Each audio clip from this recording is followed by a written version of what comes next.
Recognizes the gentlelady from Florida, Representative Castor, for 5 minutes of questioning. Thank you, Mr. Chairman.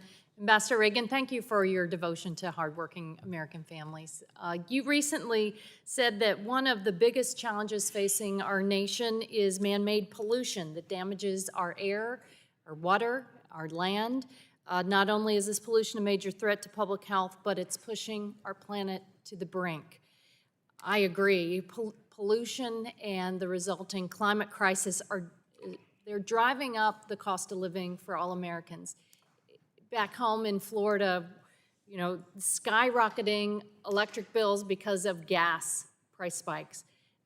We have to run our air conditioners longer because there are too many hot days, well over 90 degrees. We have a property insurance crisis in Florida. All of this is really hitting my neighbors, really hitting them hard. That's why it was so important to see EPA tackle harmful climate pollution from power plants.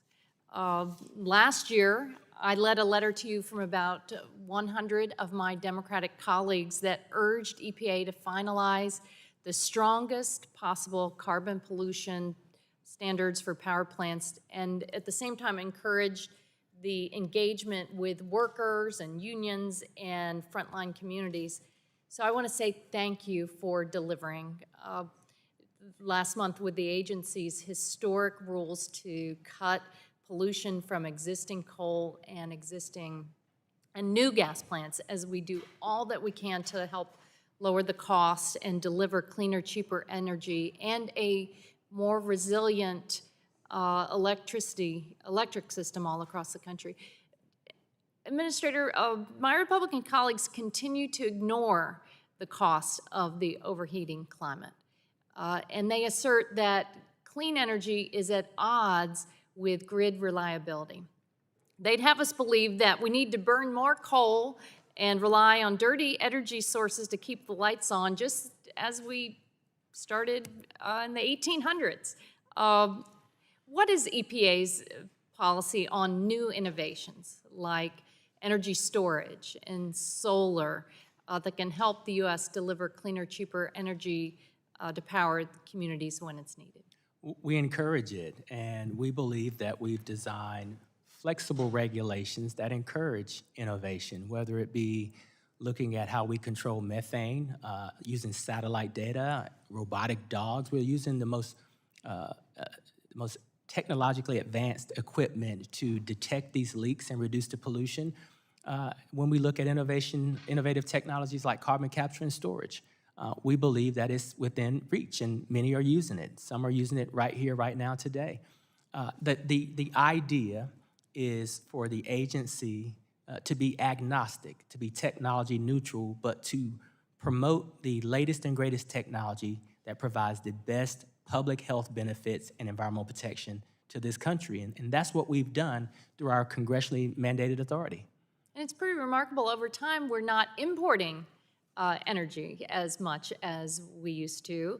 And the same goes for electric vehicles. It's been kind of hard to listen to some of the criticisms. We want to build the electric vehicles in America with American workers and American component parts, and that's what the Inflation Reduction Act was all about, empowering our communities.